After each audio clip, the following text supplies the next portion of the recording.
आप सबको हमारे चैनल पर फिर से स्वागत है।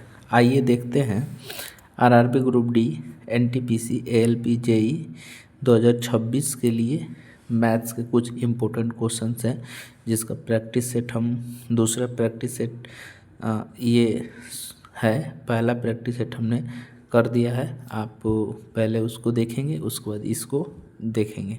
देखिए, पहला सवाल है, सबसे छोटी संख्या क्या है जिसे 4, 6, 10, 15 द्वारा विभाजित करने पर हर बार 3 शेषफल प्राप्त होता है। ठीक है, तो इस तरह के सवाल को हम लोग कैसे करते हैं। देखिए, 4 है, 6 है, 10 है और 15 है। तो ये जो संख्या दिया गया ना, इनका हम एलसीएम लेते हैं। इनका जो एलसीएम होगा वो कितना आएगा? 4, 6, 10, 15 का एलसीएम हो जाएगा 60। ठीक है, इसका एलसीएम हो जाएगा 60 और हमको प्रत्येक मामले में 3 शेष प्राप्त करना है, तो उस शेष को क्या करेंगे? जोड़ देंगे। तो हमारी संख्या कितनी हो जाएगी? 63 हो जाएगी। 63 में हम 4, 6, 10 और 15 से भाग देंगे तो प्रत्येक मामले में 3 शेष बचेगा। तो हमारा राइट आंसर क्या हो जाएगा? डी हो जाएगा। चलिए दूसरा सवाल देखिए, कह रहा है एक वस्तु को 1875 रुपया में बेचने पर अर्जित लाभ उस वस्तु को 1385 रुपया में बेचने पे होने वाले हानि के बराबर है। वस्तु का क्रय मूल्य ज्ञात करना। तो इस तरह के सवाल में वस्तु का क्रय मूल्य निकालने के लिए क्या करते हैं? सीपी निकालने के लिए क्या कर देते हैं कि ये जो दोनों दिया गया है ना, विक्रय मूल्य, ठीक है, हम इन दोनों को जोड़ देते हैं। ठीक है, यानी कि 1875 प्लस 1385, इन दोनों को जोड़ करके और 2 से भाग दे देते हैं, तो हमारा क्या निकल जाता है? सीपी निकल जाता है। देखिए, 10 के 0 हो जाएगा, 8, 7, 15, 1, 16 के 6 हो जाएगा, फिर 8, 3, 11, 1, 12 के 2 हो जाएगा, 2 और 1, 3/2 काट देंगे। ये जो आएगा कितना? 1630 हो जाएगा। ऑप्शन आपका कौन सा हो जाएगा? ऑप्शन सी हो जाएगा। ठीक है, चलिए अगले सवाल पर बढ़ेंगे। अगला सवाल देखिए, अगला सवाल जो है आपका यहाँ से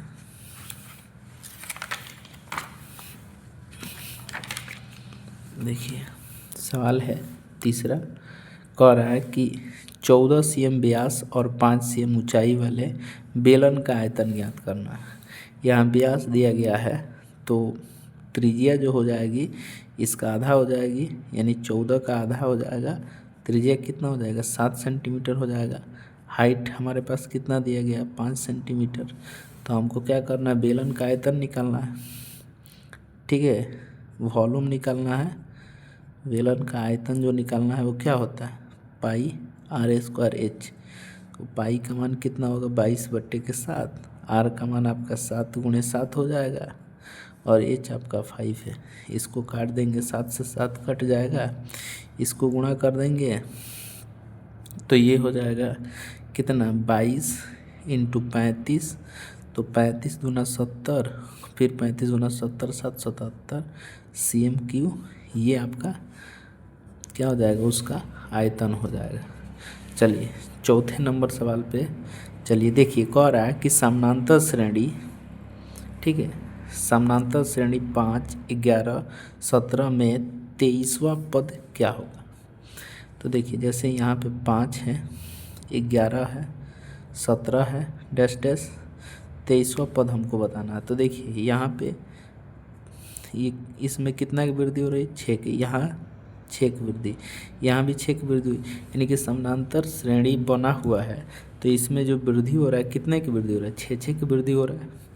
अब देखिए, इस तरह से देखिएगा, 2 पदों, मतलब ये जो हो रहा है कि 6 की वृद्धि हो रहा है, ठीक है, 6 की वृद्धि हो रहा है, तो हम मान लेते हैं कि ये इसमें कितने, पहला पद को अगर हटा दें तो इसमें कितने पद बनेंगे? 22 पद बनेंगे। ठीक है, 22, एक पद में 6 की वृद्धि हो रहा है तो 22 पद में जो वृद्धि हो जाएगा वो 132 होगा। 6 से गुणा कर देंगे और फिर इसमें 5 जोड़ देंगे तो कितना हो जाएगा 137, यानी हमारा 23वां पद जो हो जाएगा वो कितना हो जाएगा 137 हो जाएगा। और इसको हम फॉर्मूला से भी बना सकते हैं, जैसे कि अगर आपको जो पद निकालना होता है उससे एगो कम लिखते हैं, कैसे a+22t। तो ये का मान आपका कितना है 5 है, 22 गुणे डी का मतलब इसका जो अंतर है वही डी हो जाता है 6। तो देखिए यहाँ 5 और ये 132 और इसको जोड़ देंगे 137 हो जाएगा। इस तरह से भी निकाल सकते हैं फार्मूला से, या ये 6 के बढ़ रहा है तो यानी कि एक पद में 6 की वृद्धि तो 22 पद में 132 की वृद्धि, पहला पद में हम क्या कर देंगे 5 जोड़ देंगे 137 हो जाएगा। चलिए अब सवाल नंबर 5 पे देखिए, कह रहा है कि किसी वृत्त की दो जीवाएं ए बी और सी डी वृत्त के बाहर स्थित बिंदु एफ पर प्रतिच्छेद करती हैं। यदि ए एफ क्या है, यदि A F 12 cm, B F 4 cm और सी एफ 16 cm है तो सी डी की लंबाई ज्ञात करना है। देखिए वृत्त की जीवा दी गई है, ये आपका एक वृत्त हो गया। वृत्त की दो जीवाएं हैं, ठीक है, दो जीवाएं हैं और वो क्या कर रही हैं ना, एक बिंदु पर प्रतिच्छेद कर रही हैं और जैसे एफ पर प्रतिच्छेद कर रही हैं, एफ पर मिल रही हैं। मान लीजिए ये हो गया, ये बी हो गया और यहाँ सी हो गया, ये डी हो गया, जिसमें हमको क्या कह दिया गया, देखिए ए एफ 12 cm, तो आप यहाँ से यहाँ तक देखिए 12 सेंटीमीटर दे दिया गया है।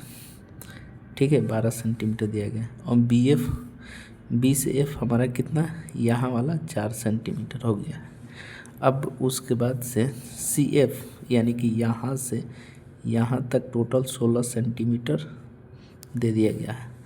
तो अब देखिए हमको सी डी बताना है, अगर इसको हम एक्स मान लेते हैं तो ये क्या हो जाएगा, इसमें से घटा करके इसको निकाल सकते हैं। तो अब देखिए इस तरह के सवाल को बनाने के लिए क्या करते हैं, दो जीवाएँ दी गई हैं तो ये देखिए ये नियम होता है कि यहाँ से यहाँ गुणा करते हैं फिर यहाँ से यहाँ लेते हैं, यानी जो होता है एफ ए जो होगा, एफ ए जो होगा वो एफ बी गुणा कर देंगे एफ बी बराबर जो होगा एफ डी गुणे एफ सी होगा।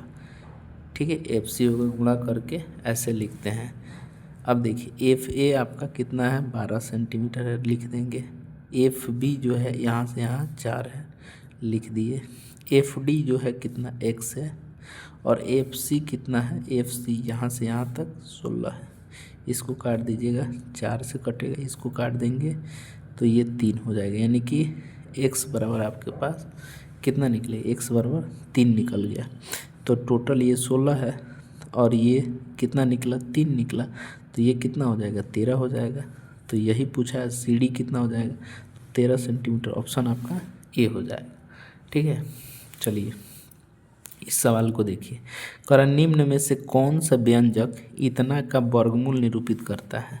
ठीक है, यानी कि 3 के पावर 38 प्लस 3 के पावर 39 का हमको क्या करना है, वर्गमूल बताना है। ठीक है, इसका वर्गमूल बताना है। अब ध्यान दीजिए, अब इस तरह के सवाल को बनाना कैसे, 3 के पावर 38 है तो इन दोनों में से 3 के पावर 38 को कॉमन कर लेंगे अगर, तो क्या बचेगा, यहाँ 1 बचेगा और यहाँ 3 के पावर 1 बचेगा। अब देखिए 3 के पावर 38 ये 1 है और यहाँ 3 के पावर 1 है तो ये 3 होगा, ये 1 4 हो जाएगा, 3 के पावर 4 अंदर रूप में है। अब 4 का वर्गमूल तो 2 निकल जाएगा और यहाँ 3 के पावर 38 है तो इसका आधा हो जाएगा कितना, 3 के पावर 19। तो ये वर्गमूल निकलने के बाद 2 × 3 के पावर 19 हो जाएगा और आपका आंसर क्या हो जाएगा, option C is right answer हो जाएगा। ठीक है, चलिए अगला 7वां नंबर सवाल पर हम बढ़ते हैं। अगला सवाल देखिए, कह रहा है कि एक रेलगाड़ी की निर्बाधित औसत चाल 45 किलोमीटर प्रति घंटा तथा बाधित औसत चाल 36 किलोमीटर प्रति घंटा है। रेलगाड़ी को रुकने के समय का औसत ज्ञात करना है, यानी रेलगाड़ी कितने समय के लिए रुक रही है बताना है। बिना रुके स्पीड 45 का है, रुक के स्पीड 36 का है, तो बताना है कि कितना समय के लिए वो रुक रही है प्रत्येक घंटा। देखिए, बिना रुके स्पीड 45 का है, रुक के स्पीड 36 का है और बिना रुके स्पीड, ठीक है। ये जो हो जाएगा बिना रुके स्पीड 45, रुक के स्पीड हो जाएगा 36 का बटे बिना रुके स्पीड, और इसमें हम 60 से गुणा कर देंगे तो मिनट में पता चलेगा कितना मिनट प्रत्येक घंटा रुक रही है, ठीक है। तो देखिए, ये घटाएंगे तो 9 हो जाएगा बटे 45 गुणे 60, ये काट दीजिए 5 और इसको काट देंगे 12, यानी कि प्रत्येक घंटा वो 12 मिनट के लिए ट्रेन क्या होती है, रुक रही है, ठीक है। चलिए अगले सवाल पर बढ़ते हैं। अगला सवाल देखिए, अगला सवाल है कि पल्लव 12 किलोमीटर प्रति घंटे की चाल से साइकिल चलाता है और ये 3.5 किलोमीटर प्रति घंटे की चाल से पैदल चलता है। 45 किलोमीटर की दूरी तय करने में पल्लव 8 घंटे का समय लगाता है। उसने कितने घंटे साइकिल चलाई है बताना है। तो देखिए, ये जो है साइकिल से साइकिल हो गया और मान लीजिए पैदल हो गया, वॉक हो गया टहलने के लिए, तो एस और डब्ल्यू लिख देते हैं। उसने कितना किलोमीटर के स्पीड से चला है, तो 12 किलोमीटर के, और पैदल कितना के 3.5 किलोमीटर के स्पीड से चला है। अच्छा, एवरेज स्पीड ये 45 किलोमीटर की दूरी जो है 8 घंटे में तय किया है। 45 की दूरी 8 घंटे में, तो यहाँ स्पीड जो हो जाएगा 45/8 किलोमीटर पर आवर हो जाएगा एवरेज स्पीड। 45/8 यहाँ लिख एलिगेशन लगाने के लिए। अब इस तरह के सवाल एलिगेशन वाला है तो इसको कैसे बनाएंगे, यहाँ 8 है तो सब में हम क्या कर देंगे, फ्रैक्शन हटाने के लिए 8 यहाँ भी गुणा कर देंगे, यहाँ भी 8 से गुणा कर देंगे, तो जो नया रेशियो आएगा वो कितना हो जाएगा, एस और डब्ल्यू का नया रेशियो आएगा इधर 96 हो जाएगा और ये जो हो जाएगा कितना 40/24, यानी कितना हो जाएगा 28, और यहाँ पे 8 से कट जाएगा 45, ठीक है। तो अब देखिए, यहाँ रेशियो लगाएंगे तो क्या आएगा, इधर जो हो जाएगा 17 हो जाएगा और इधर कितना हो जाएगा 51 हो जाएगा। अब इसको काट करके छोटा करेंगे तो 17 कम 17 और 17 51। अच्छा देखिए, स्पीड पे रेशियो लगाए हुए हैं तो ये जो समय आएगा किसका आएगा, ये जो समय आएगा वो टाइम का रेशियो आएगा। तो यहाँ 4 रेशियो है और 4 रेशियो बराबर कितना घंटा लगा, 8 घंटा, और 1 रेशियो बराबर 2 हो जाएगा। तो पता करना है कि साइकिल का से वो कितना दूरी चला, तो 1 रेशियो 2 घंटा, यानी कि वो साइकिल से कितना घंटा चला है 2 घंटा। 1 रेशियो का ही मान बताना था इसमें। चलिए 8वां सवाल ये रहा। हम आगे बढ़ते हैं, 9वां सवाल देखते हैं। देखिए, कह रहा है कि 5000 से छोटी सबसे बड़ी संख्या क्या है जिसे क्रमशः 5, 6 और 7 से विभाजित किया जाता है तो शेषफल 4, 5, 6 बचता है, ठीक है। शेषफल 4, 5, 6 बचता है, यानी कि 5 से भाग दिया जा रहा है, 6 से भाग दिया जा रहा है और 7 से भाग दिया जा रहा है। तो शेषफल क्या, 5 से भाग देने पर 4 शेषफल, यहाँ पे 6 से 5 शेषफल और 7 से 6 शेषफल बचता है। तो ऐसे सवाल को अलग अलग शेषफल बचता है तो उसका अंतर ले लेते हैं। यहाँ 1 हो जाएगा, 1, इसका अंतर कितना आ गया, 1 आ जाएगा। अब जो ये जो संख्या दिया गया 5, 6, 7, ठीक है, इसका एलसीएम लेंगे तो कितना हो जाएगा, इसका एलसीएम 210 हो जाएगा, ठीक है। अब 210 से हम क्या करेंगे ना, 5000 को भाग दे देंगे, ठीक है। तो भाग देंगे तो ये 2 बार में चला जाएगा तो 42 हो जाएगा, 420 यानी 0, यहाँ होगा 10 में से 2 गया 8, ये कट जाएगा, ठीक है। 800 हो गया, 3 बार में जाएगा, 21 3 63, ठीक है।